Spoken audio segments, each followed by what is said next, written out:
Hello everyone guys, कैसे हैं आप लोग। उम्मीद करता हूँ सब बढ़िया होंगे। सो गाइस, इन्वेस्टर प्राइड के एक ब्रांड न्यू वीडियो में आप लोगों का फिर से स्वागत है। एंड गाइस, आज की वीडियो में हम लोग बात करने वाले गाइस एक ऐसे टॉपिक पे जो कि किसी भी चैनल पे आपको बहुत रेयरली ही मिलेगा इस तरीके का टॉपिक। और गाइस, ये बहुत ही इंपॉर्टेंट टॉपिक है। अगर आप एक म्यूचुअल फंड इन्वेस्टर है तो आपको ये भी जानना जरूरी है कि कौन कौन से म्यूचुअल फंड स्कीम है जिसमें आपको पैसे बिल्कुल भी नहीं लगाना चाहिए, नहीं तो आपके पैसे बर्बाद हो जाएंगे। उस स्कीम में आपको भूल के भी पैसे नहीं लगाने, नहीं तो आपके सारे पैसे डूब जाएंगे या फिर कहीं ना कहीं आपको नुकसान होगा। तो वैसे म्यूचुअल फंड के बारे में मैं बात करने वाला हूँ आज के इस वीडियो में। बेसिकली गाइस, मैं कैटेगरी के बारे में बात करूंगा और मैं आपको एग्जांपल भी दे सकता हूं वहां पे, तो आपको वहां से समझ लेना है कि उस तरीके के म्यूचुअल फंड में इन्वेस्ट नहीं करना है और क्यों नहीं करना है, ये रीजन भी मैं बताऊंगा आपको। और गाइस, वहां पे मैं आपको एग्जांपल देके भी समझाने वाला हूं आज के इस वीडियो में। तो इसीलिए गाइस, आज का वीडियो बहुत ही ज्यादा इंपॉर्टेंट है, तो वीडियो को स्किप बिल्कुल भी नहीं करना है। आपको सारे के सारी वीडियो को एकदम अच्छे से देखना है और चाहे तो आप पेन एंड पेपर लेके अपना नोट भी बना सकते हैं, क्योंकि जितने भी पॉइंट मैं डिस्कस करूंगा सारे पॉइंट बहुत ही ज्यादा इंपॉर्टेंट है एक म्यूचुअल फंड इन्वेस्टर के लिए। तो चलिए गाइस, स्टार्ट करते हैं अपना आज का video. But guys, video start करने से पहले फटाफट कर दीजिए वीडियो को लाइक, क्योंकि गाइस आपका एक लाइक काफी ज्यादा मोटिवेट करता है। प्लस चैनल अभी तक आपने सब्सक्राइब नहीं किया है देन प्लीज सब्सक्राइब कीजिए चैनल को एंड साथ के साथ नोटिफिकेशन बेल ऑन करके ऑल पे जरूर क्लिक कर लीजिएगा, ताकि जब भी मैं वीडियो डालूंगा इस चैनल पर सारे वीडियो का नोटिफिकेशन आपको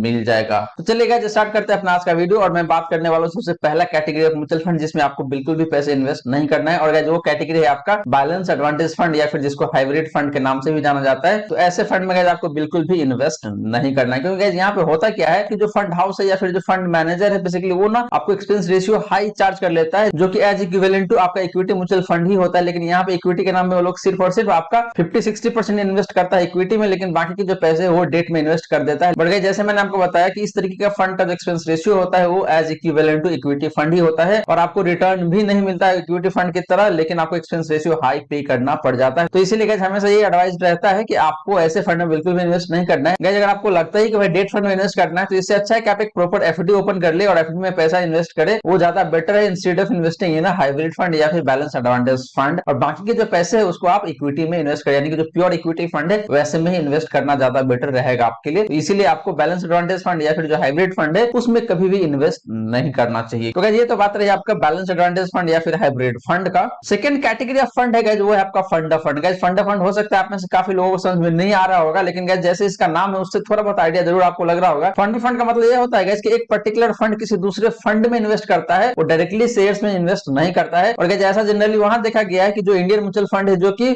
बाहर के मार्केट में इन्वेस्ट करता है, यानी कि फॉरेन के जो मार्केट में इन्वेस्ट करता है, तो वो डायरेक्ट इक्विटी में इन्वेस्ट ना करके जो फॉरेन के जो म्यूचुअल फंड होता है उसमें इन्वेस्ट करता है। जैसे कि आपका हो गया मोतीलाल ओसवाल नेस्डेक 100 फंड है वो, या फिर कुछ इस तरीके के और म्यूचुअल फंड स्कीम है जो कि फंड फंड है, किसी दूसरे फंड की स्कीम है उसमें इन्वेस्ट करता है, डायरेक्टली वहां के इक्विटी में इन्वेस्ट नहीं करता। तो यहाँ पे एक्सपेंस रेशियो आपको हाईएस्ट लेवल का मिलेगा, क्योंकि आपका जो पहला फंड है वो भी अपना एक्सपेंस रेशियो चार्ज करती है और जो सेकंड फंड होता है वो भी अपना एक्सपेंस रेशियो चार्ज करती है। तो इसीलिए यहाँ पे आपका एक्सपेंस रेशियो काफी ज्यादा होता है। तो यही रीजन है जिसकी वजह से आपको फंड में कभी भी इन्वेस्ट नहीं करना चाहिए। तीसरा कैटेगरी है गाइस न्यू फंड ऑफरिंग, जिसको आप एनएफओ के नाम से जानते हैं। एनएफओ में भी आपको बिल्कुल इन्वेस्ट नहीं करना चाहिए अनटिल एंड अनलेस वो बिल्कुल ही नए तरीके का फंड है, उस तरीके का फंड आपको मार्केट में अवेलेबल ना हो, तभी आपको एनएफओ में इन्वेस्ट करना चाहिए। नहीं तो गाइस, अगर कोई एग्जिस्टिंग फंड ऑलरेडी मार्केट में है और उसी तरीके का एनएफओ आ रहा है तो उसमें इन्वेस्ट करने का कोई लॉजिक नहीं बनता है। इससे बेटर तो ये है गाइस कि जो फंड ऑलरेडी मार्केट में एग्जिस्ट करता है, जिसका ट्रैक रिकॉर्ड अच्छा है, तो आप वैसे फंड में इन्वेस्ट करें, ना कि उसी तरीके का कोई एनएफओ आ रहा है उसमें इन्वेस्ट करें, क्योंकि वो फंड अभी अभी आने वाला है। आगे चल के फंड कैसा करेगी, मतलब परफॉर्मेंस कैसा रहेगा नहीं रहेगा, फंड मैनेजर कैसा है, नया है पुराना एक्सपीरियंस फंड मैनेजर है या नहीं है, सारी बातों को आपको ध्यान में रखना पड़ता है। तो इसीलिए गाइस आपको एनएफओ में इन्वेस्ट नहीं करना चाहिए अनटिल अनलेस कि वो बिल्कुल नए तरीके का एनएफओ हो। Fourth category of mutual fund है गाइस, वो है आपका रेगुलर स्कीम। जी हाँ दोस्तों, आपने बिल्कुल सही सुना। आप में से बहुत सारे लोग ऐसे हैं जो कि रेगुलर स्कीम में पैसे लगा रखे। गाइस, मैं अभी भी अगर मैं बात करूं तो अगर 100% म्यूचुअल फंड में इन्वेस्ट करता है तो उसमें से आप देखेंगे कि मोटा मोटी 70-75% लोग ऐसे जो कि रेगुलर स्कीम में इन्वेस्ट करता है, वो डायरेक्ट स्कीम में इन्वेस्ट नहीं करता, क्योंकि काफी लोगों को तो पता ही नहीं कि भाई कैसे इन्वेस्ट किया जाता है। तो वो डिस्ट्रीब्यूटर के थ्रू ही इन्वेस्ट करता है और डिस्ट्रीब्यूटर आपको हमेशा रेगुलर स्कीम ही सजेस्ट करता है इन्वेस्ट करने के लिए, क्योंकि उसका कमीशन वहीं पे बनता है। तो जो रेगुलर स्कीम होता है गाइस, वो कमीशन लोडेड स्कीम होता है, तो उसमें आपको कभी इन्वेस्ट नहीं करना चाहिए, क्योंकि गाइस वहां पे मोटा मोटी 1 से 1.5% आपको एक्स्ट्रा कमीशन पे करना पड़ जाता है डिस्ट्रीब्यूटर को। इसकी वजह से देखिए तो आपका जो नेट रिटर्न है बेसिकली 1 से 1.5% कम आता है। गाइस, आपकी जानकारी के लिए बता दूं कि 1 से 1.5% आपको हो सकता है कम लगता हो,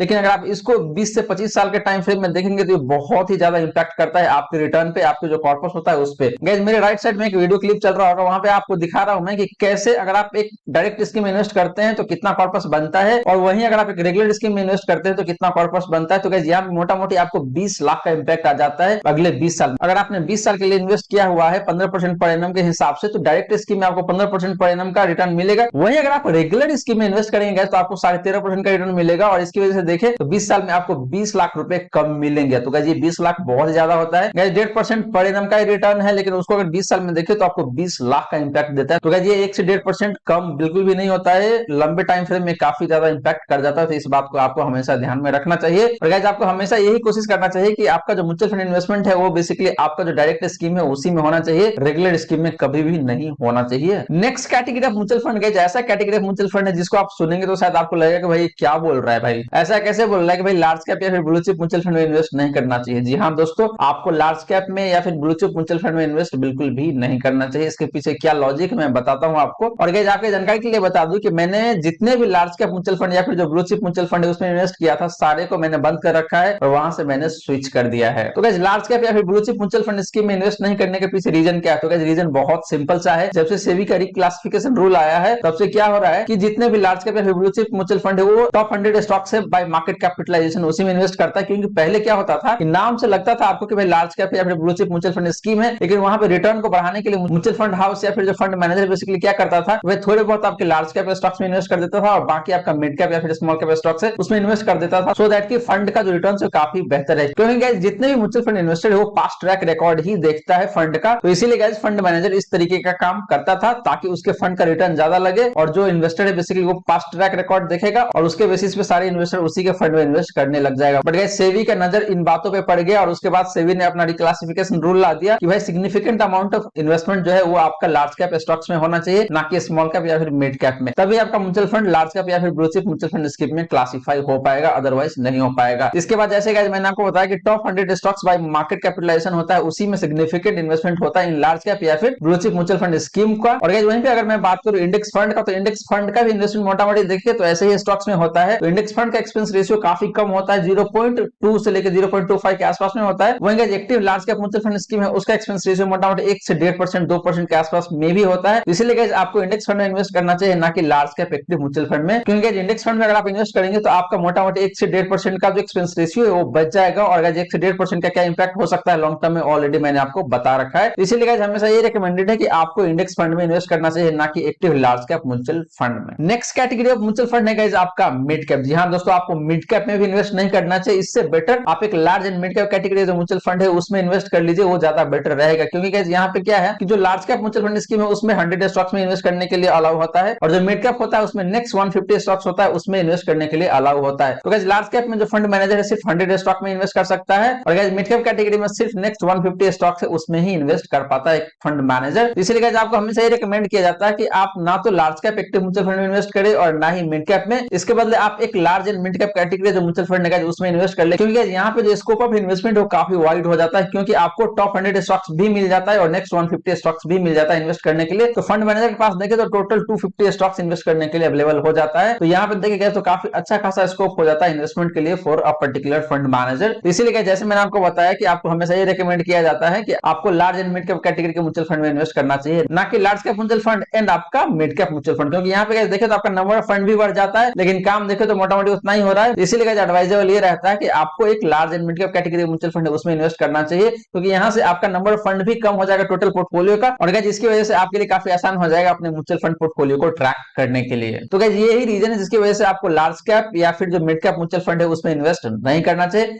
next category of mutual fund है गाइस वो है आपका सेक्टोरल म्यूचुअल फंड, जिसको आप थीमेटिक म्यूचुअल फंड के नाम से भी जानते हैं। तो गाइस आपको कभी भी सेक्टोरल म्यूचुअल फंड में इन्वेस्ट नहीं करना चाहिए, या फिर जो थीमेटिक म्यूचुअल फंड है उसमें इन्वेस्ट नहीं करना चाहिए अनटिल एंड अनलेस कि आप बहुत बड़े एक्सपर्ट है एक पर्टिकुलर सेक्टर का। अगर आप एक पर्टिकुलर सेक्टर को बहुत अच्छे तरीके से जानते हैं, in that case you can go ahead and invest in that particular sectoral fund. लेकिन अगर आपको लगता है कि भाई आपको पता नहीं उस सेक्टर के बारे में, आपको उतनी नॉलेज है नहीं, तो आपको कभी भी इन्वेस्ट नहीं करना चाहिए एक सेक्टोरल फंड में। इसके पीछे रीजन ये है कि सेक्टोरल फंड बहुत ही ज्यादा रिस्की हो जाता है, क्योंकि इसका कंसंट्रेशन एक पर्टिकुलर सेक्टर के ऊपर होता है। वो सेक्टर अच्छा परफॉर्म करेगी तो फंड अच्छा परफॉर्म करेगा, अदरवाइज वो फंड अच्छा परफॉर्म नहीं करेगा। तो इसलिए हमेशा ये एडवाइजेबल रहता है आपके लिए कि आपको सेक्टोरल म्यूचुअल फंड में इन्वेस्ट नहीं करना चाहिए। क्योंकि हो सकता है ये फंड 1 से 2 साल काफी तगड़ा परफॉर्मेंस दे, लेकिन हो सकता है अगले से 2 से 3 साल में ये फंड काफी अच्छा परफॉर्मेंस ना दे। तो यहाँ पे देखिए तो आपका जो रूल ऑफ कंपाउंडिंग है वो भी अच्छे तरीके से काम नहीं करती है। तो ये भी रीजन है जिसकी वजह से आपको एक सेक्टोरल या फिर थीमेटिक फंड है उसमें इन्वेस्ट नहीं करना चाहिए। Last but not list category of mutual fund है वो है आपका डेट फंड। जी हाँ दोस्तों, आपको डेट फंड में कभी भी इन्वेस्ट नहीं नहीं करना चाहिए, क्योंकि गाइस डेट फंड भी अपने आप में काफी ज्यादा रिस्की होता है। अगर आपको डेट मार्केट के बारे में काफी अच्छे से पता नहीं है, नॉलेज नहीं है, इन दैट केस गाइस आपको कभी सजेस्ट नहीं किया जाता है कि आप एक डेट फंड में इन्वेस्ट करें, क्योंकि गाइस ये काफी रिस्की फंड होता है डेट फंड भी। क्योंकि गाइस डेट मार्केट में भी देखो तरह तरीके का रिस्क होता है जो मेरे और आप जैसे लोगों हैं उनको पता ही नहीं होता है। तो गाइस ये तो पहला रीजन है जिसकी वजह से आपको डेट फंड में इन्वेस्ट नहीं करना चाहिए। दूसरा रीजन ये है गाइस कि डेट फंड का रिटर्न्स भी उतना अच्छा नहीं होता है और वहां पे एक्सपेंस रेशियो आपको हाई चार्ज किया जाता है फंड मैनेजर के द्वारा या फिर जो फंड हाउस है उसके द्वारा। तो ये भी रीजन है जिसकी वजह से आपको डेट फंड में इन्वेस्ट नहीं करना चाहिए। अगर आपको डेट फंड में इन्वेस्ट ही करना है तो आपको ऐसे फंड में इन्वेस्ट करना चाहिए जो कि अल्ट्रा शॉर्ट टर्म फंड्स होता है या फिर जो लिक्विड फंड्स होता है वैसे फंड में इन्वेस्ट करना चाहिए आपको। इसके अलावा किसी भी डेट फंड में इन्वेस्ट नहीं करना चाहिए। तो गाइस ये 8 कैटेगरी ऑफ म्यूचुअल फंड है जिसके बारे में मैंने आपको बताया यहाँ पे, और ऐसे म्यूचुअल फंड में आपको कभी इन्वेस्ट नहीं करना चाहिए। जैसे मैंने आपको बताया कि आपको डिफरेंट अल्टरनेटिव सिलेक्ट करना है और वहां पे जाके इन्वेस्ट करना है, ना कि इन 8 के 8 category of mutual fund scheme में। जी हाँ दोस्तों, आपको ऐसे म्यूचुअल फंड में कभी भी इन्वेस्ट नहीं करना चाहिए, तभी आपका जो पोर्टफोलियो है काफी बैलेंस रहेगा और काफी अच्छा परफॉर्मेंस देगा। और आपको गाइस लार्ज कैप में तो बिल्कुल भी नहीं इन्वेस्ट करना है, क्योंकि guys active large cap mutual fund and index fund में अब तो कुछ डिफरेंस है ही नहीं। तो गाइस आपके लिए बेटर ये रहेगा कि large cap active mutual fund में इन्वेस्ट ना करके आप एक इंडेक्स फंड के साथ जाए, क्योंकि वहां पे एक्सपेंस रेशियो आपको कम पे करना पड़ेगा। और लॉन्ग टर्म में गाइस हमेशा ये देखा गया है कि इंडेक्स को कभी भी एक एक्टिव म्यूचुअल फंड ने बीट नहीं किया है। जी हाँ दोस्तों, आपने बिल्कुल सही सुना, लॉन्ग टर्म में हमेशा इंडेक्स ने बेटर परफॉर्म किया है in comparison with active mutual fund. तो गाइस आशा करता हूं जितने भी बातें मैंने बताने की कोशिश किया है सारी की सारी बातें आपको समझ में आ गया होगा। अगर आपके मन में कोई डाउट है, कोई क्वेश्चन है, then you can definitely ask your question in the comment section. I will definitely reply to your question. And guys अगर आपको वीडियो अच्छी लगी हो, मैं जो काम कर रहा हूँ, जो कंटेंट है यहाँ पे, कंटेंट आपको अच्छा लग रहा है, तो वीडियो को लाइक करके मोटिवेट जरूर करें। एंड चैनल अभी तक आपने सब्सक्राइब नहीं किया, then please do subscribe the channel guys. And साथ के साथ नोटिफिकेशन बेल ऑन करके ऑल पे क्लिक कर लीजिएगा, ताकि जब भी मैं इस तरीके का वीडियो डालूंगा इस चैनल पे सारे वीडियो का नोटिफिकेशन आपको